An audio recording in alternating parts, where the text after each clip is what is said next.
Salut à tous, bienvenue dans cette nouvelle vidéo. Peut-être que tu es là pour prendre des nouvelles de mon acolyte qui est ici, ou peut-être que c'est l'ordi en question.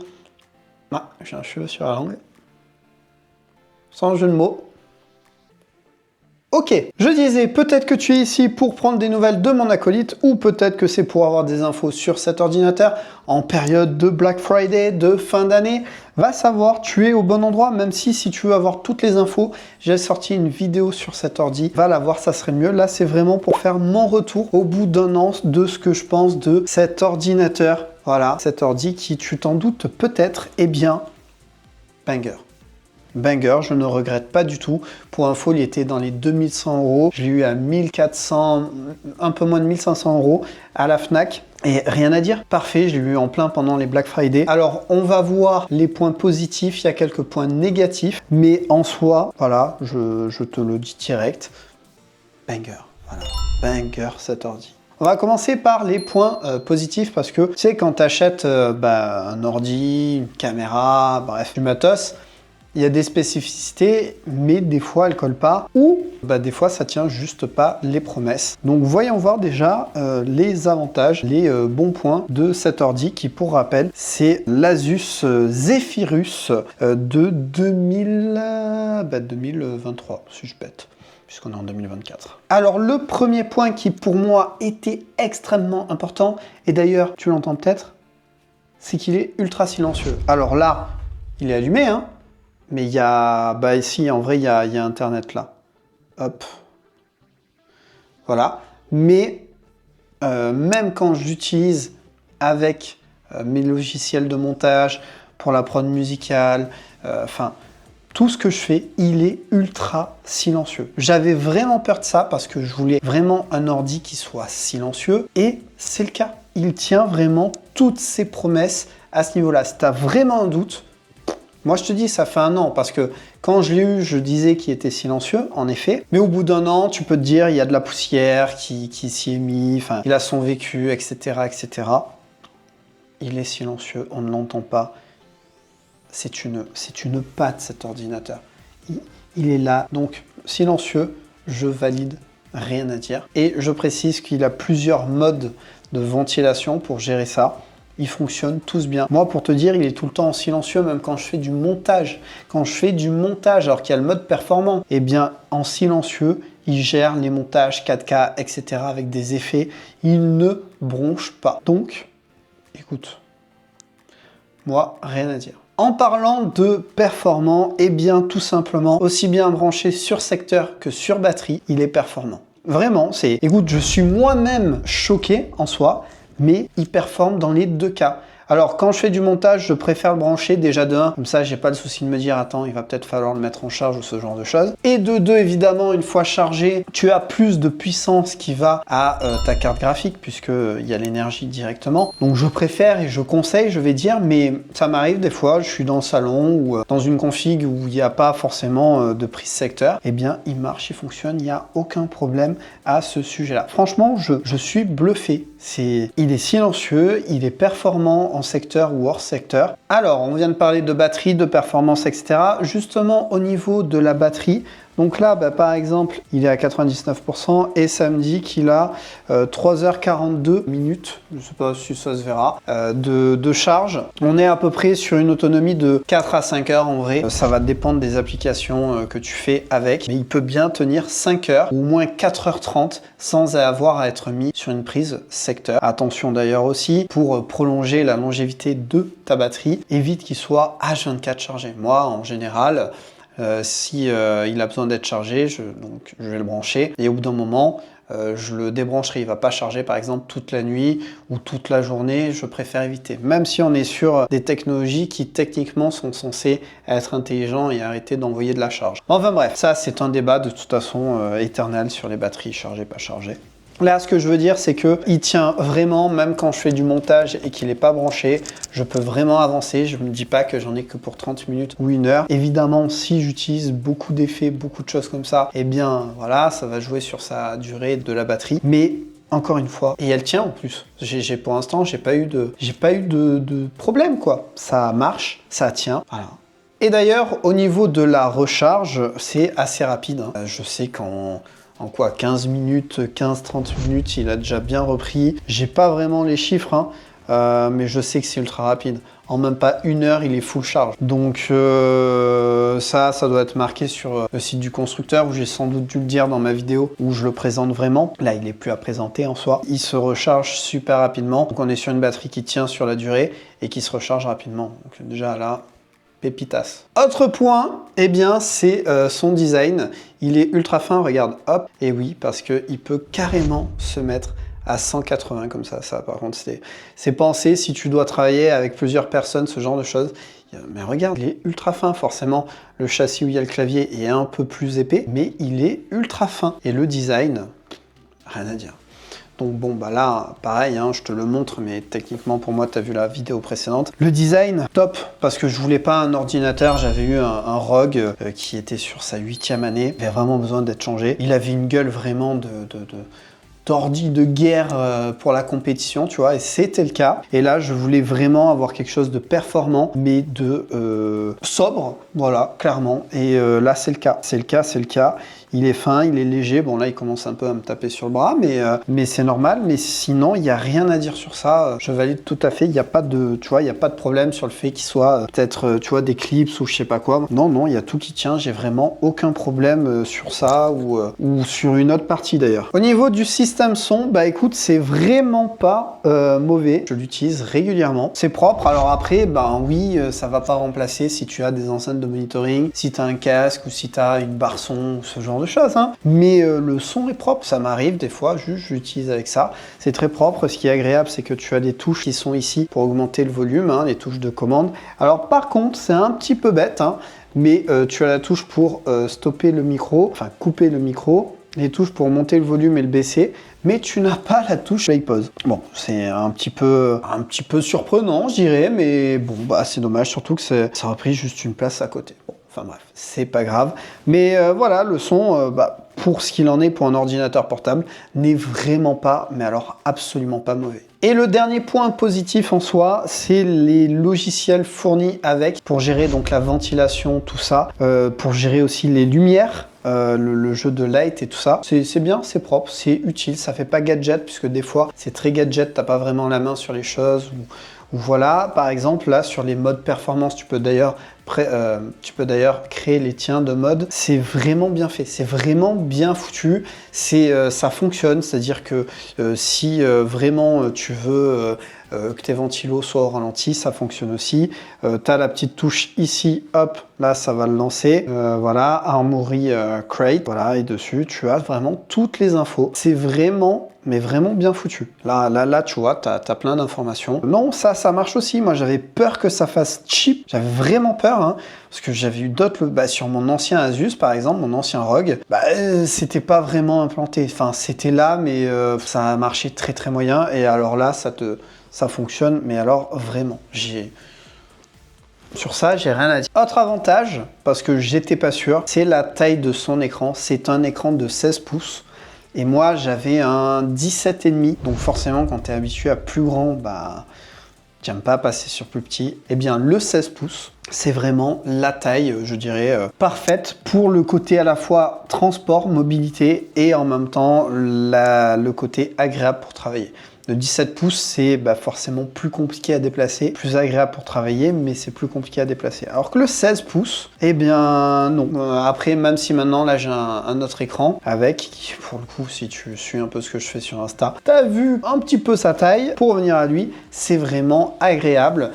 Pour rappel, un écran 16 pouces OLED WUXGA, Full HD+, en 16 dixièmes, 250 nits, 165 Hz. Voilà, je reviens un peu sur ses spécificités, mais tu les as aussi dans la vidéo où je parlais de lui. Autre avantage aussi, hein, il faut pas l'oublier, c'est qu'il a un second emplacement quand tu l'achètes de disponible pour pouvoir y mettre un SSD. Et ça, c'est très bien. J'ai fait une vidéo d'ailleurs dessus où je te montre son installation. Une vidéo d'ailleurs qui a plutôt bien plu, j'ai eu des bons retours sur ça. Donc si tu te poses la question, parce que j'avais galéré à trouver des réponses sur ça, oui, il a un second emplacement, il suffit juste de démonter à l'arrière.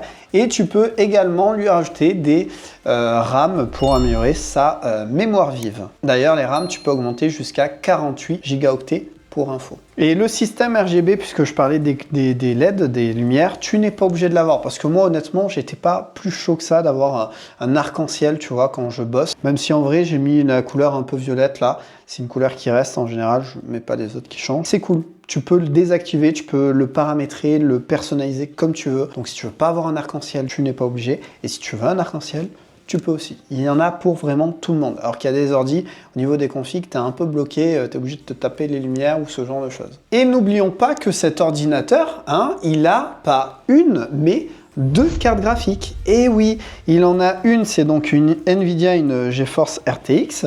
Et puis il en a une autre qui est directement sur le processeur, sur l'Intel.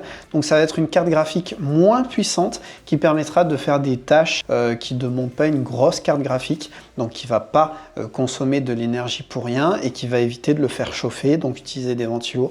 T'as compris, c'est tout ça qui fait s'il reste silencieux ou non. Et par contre, si tu joues ou si tu fais des tâches plus pour le montage, le graphisme, etc., eh bien tu pourras avoir la Nvidia pour ça, en sachant que cette carte graphique que j'ai dedans, tu as 2 modes de carte graphique, on va dire. Tu as la ARC qui est faite pour le côté, tout ce qui va être montage vidéo, graphisme, etc., le côté professionnel. Et tu as un autre mode où c'est tout ce qui va être gaming. Et ces 2 cartes, enfin ces 2 modes sont vraiment différents, puisqu'elles ont des mises à jour vraiment différentes. Et tu peux switch de l'une à l'autre. Et vraiment ça, mais c'est un point, mais c'est vraiment que du positif. Moi, j'ai vraiment aucun problème avec la gestion de ces cartes graphiques. Et pour rappel, c'est une RTX 4060 que j'ai, 4060 si tu préfères. Et au niveau de la charge, j'en ai parlé, mais c'est vrai que j'ai oublié de préciser. Ce qui est cool, c'est que là, tu as des prises USB-C et tu peux recharger cet ordi, même si ça sera une charge moins puissante que si tu le mets en secteur directement. Il peut recharger des objets et tu peux également brancher un écran cet écran pourra être alimenté en énergie. Enfin, c'est vraiment court, c'est le DisplayPort et le DisplayPort, c'est la vie des rats. Voilà. Allez, on passe au point négatif parce que, ben oui, il y en a quelques-uns que j'ai eu le temps de voir, d'utiliser, voilà, tout simplement me dire que oui, en effet, c'est vraiment un peu, c'est pas ouf, quoi. Donc déjà, pour commencer, ce qui est chiant, les connectiques, c'est paradoxal parce qu'il y a des ordis où elles sont maintenant derrière et je me disais moyen. Et ben en fait, le fait que ça soit là sur le côté, c'est chiant. En tout cas, avec moi, ma config comme c'est très chiant. Et notamment mon DisplayPort qui est ici, ainsi que ma prise jack qui est là. Eh bien, elles sont juste là et quand je pose ma main ou mon bras, et ben des fois j'appuie dessus et à force tu peux niquer ou abîmer tes connectiques tout simplement. Donc c'est chiant, c'est une habitude d'apprendre et voilà, mais c'est chiant. Là pour le coup si ça avait été ou alors un peu plus haut, tu vois, tout décaler un petit peu, ça aurait été mieux. Ou peut-être de mettre de l'autre côté, parce que de l'autre côté, tu n'as pas beaucoup de connectiques en vrai. Par contre, c'est vrai que je ne l'ai pas dit dans les points positifs, tu as un lecteur de micro-carte SD, donc pas de SD, mais de micro-carte SD qui est là. Donc ça peut servir directement à mettre tes micro-cartes SD de caméra ou ce que tu veux, ou alors ça peut être un autre support de stockage. Je crois que tu peux aller jusqu'à 1 ou 2 Tera en micro SD, et encore là, bientôt, je crois qu'il y a du 4 qui arrivera prochainement. Mais déjà 512 Go ou 1 Tera, ça te rajouterait un 3e disque dur, enfin un 3e espace de stockage, si comme moi tu as mis dans ton emplacement un autre SSD. Donc ça peut être très smart, très intéressant. Un autre point négatif, je l'avais dit dans ma précédente vidéo, alors j'en ai pris habitude mais ça reste quand même un peu un point négatif, c'est qu'il n'y a pas de pavé numérique. Voilà, c'est en haut qu'il faut que tu fasses. Tu n'en as pas. Oui, c'est dommage quand tu vois que des ordis de la même corpulence, je dirais, le proposent. Lui ne le propose pas, donc il faut prendre cette habitude. C'est un peu chiant, je fais avec. Ou au pire, oui, tu peux acheter un pavé numérique que tu branches, mais enfin, chiant, on va pas se cacher. Donc, je maintiens que c'est un défaut et que si je devais le changer pour le prochain, qui serait certainement les Asurus, tellement ils sont bien, j'aimerais bien le pavé numérique, ça serait vraiment cool. Asus, si tu passes par là, coucou. Ça serait cool que tu puisses l'implanter. Alors, point négatif, je sais pas trop, mais on est habitué à déverrouiller nos téléphones via l'empreinte digitale et les ordis l'ont aussi. Eh bien, lui, il n'en a pas. Par contre, il a la détection, le Face ID en soi, qui fonctionne très bien. même à faible luminosité, il fonctionne très bien. Alors, j'ai pas essayé avec d'autres têtes s'il pouvait se tromper et déverrouiller quand même, mais ça fonctionne bien. Donc, pas de déverrouillage avec l'empreinte digitale. J'avais mis en défaut. En vrai, non, c'en est pas. Enfin, pour moi, ça me dérange pas, surtout que c'est ultra rapide avec le déverrouillage avec le visage. Mais je tiens à le repréciser si c'est quelque chose que tu veux. Il n'y a pas de déverrouillage avec l'empreinte. Pour moi, l'un des gros défauts de cet ordi, c'est la luminosité de son écran. Elle n'est pas assez lumineuse. Il y a des fois même, j'appuie sur luminosité pour me dire mais attends, on est peut-être à moitié ou je sais pas. Et en fait, il est au maximum. Pour moi, c'est vraiment un gros défaut. Là, tu le verras sans doute pas, mais je trouve qu'il n'est pas assez lumineux. Et ça, ouais, c'est clairement un mauvais point.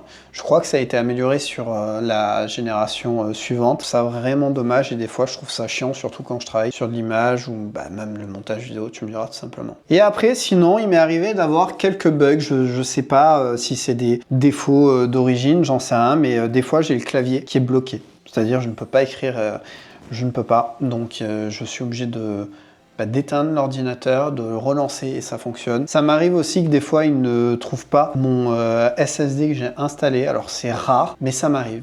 Pourtant, j'ai tout vérifié, il est bien mis, il est bien branché. Des fois, la luminosité aussi de l'écran n'y est pas, ou à l'inverse, elle y est alors qu'elle ne devrait pas y être. C'est des petits dysfonctionnements. Alors, il me suffirait de l'envoyer chez Asus. D'ailleurs, j'avais contacté le SAV de la Fnac, qui était juste horrible, parce qu'ils m'ont tout simplement dit de faire une mise à jour de l'ordinateur. Ça n'a forcément rien changé. Moi, je leur avais dit que ça venait de l'ordinateur lui-même. Bref, j'ai compris que ça aurait été chiant. Donc, moi, tant qu'il fonctionne, ça va. Mais c'est vrai que je sais pas si tu en as un, si tu as eu ces soucis ou si c'est juste un problème, un défaut de série, j'en sais rien. Sinon après il fonctionne très très bien. Mais c'est vrai que quand ces choses-là arrivent, c'est très chiant. Et souvent ça m'arrive quand j'ai pas de temps à perdre, tu vois, quand je veux bosser sur le montage d'une vidéo et que je dois la sortir, qui se met à bugger comme ça. C'est tout le temps, jamais. Alors en général, il faut pas dans tous les cas, mais c'est souvent dans des moments un peu chiants, un peu tendax, tu vois. Bon, conclusion, j'aime cet ordinateur. Est-ce que je regrette d'avoir mis 1500 € dedans? Absolument pas. Même les 2000, il les vaut largement. J'ai même hésité à prendre la version de cette année, mais il n'y a pas trop de changements de ce que j'ai pu voir dessus. Et puis de toute façon, il me convient. Il me convient vraiment bien. Ce qui est sûr, c'est que le prochain, il y a moyen que ce soit un Zephyrus. J'ai vraiment galéré à trouver un ordinateur qui me convenait. Et quand j'ai trouvé la gamme Zephyrus, que je ne connaissais absolument pas, ça a matché direct. Alors de toute façon, j'ai en prévision de me faire une tour, une config, puisque maintenant j'ai à nouveau le lieu. Si d'ailleurs ça t'intéresse de voir la création de cette tour, puisque c'est moi qui la créerai, parce que j'ai déjà monté des tours dans le passé. N'hésite pas à me le dire en commentaire et pourquoi pas, je ferai le suivi du montage de cette tour qui n'a pas commencé en soi, mais je pense qu'en 2025, peut-être début ou milieu, j'en sais rien. En fait, ça sera juste en supplément de lui. Lui, il me servira toujours quand je me déplace ou même si je veux être au salon, ce genre de choses. Et j'aurai la tour qui sera fixe et qui sera en soi, oui, plus puissante que lui, mais les deux seront en complément. Alors, c'est censé être en complément, comme mes deux caméras, mon Osmo Pocket 3 et mon Lumix G7, même si l'Osmo Pocket, si tu as vu la vidéo, a pris le pas dessus. Mais ils sont censés tous les deux être en lien, voilà. Quoi qu'il en soit, l'Asus Zephyrus, le G14, je crois, c'est que j'ai banger. Voilà. Banger, je ne regrette pas. Si tu trouves celui de 2023 ou même là, celui de 2024, n'hésite pas. N'hésite pas, ils sont vraiment top. Avec, tu pourras aussi bien prod, tu pourras faire du montage vidéo, tu pourras jouer. Donc après, il en existe plusieurs. Il y en a qui avaient des cartes graphiques plus grosses. Celui-là, en vrai, il me convenait. J'ai rien à dire dessus. Il est vraiment, il est propre. Il n'y a vraiment rien à dire dessus. Ah, ça fait du bien de plus l'avoir là.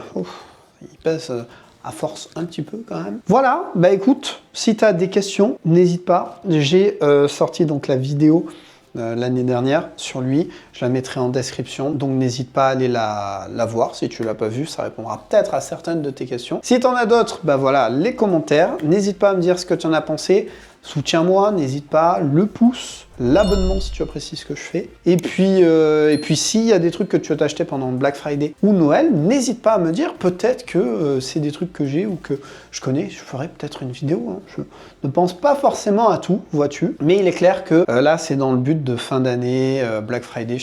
Elle devrait sortir dans cette période-là, cette vidéo. Donc, elle t'aidera peut-être à faire l'achat. Si c'est le cas, n'hésite pas.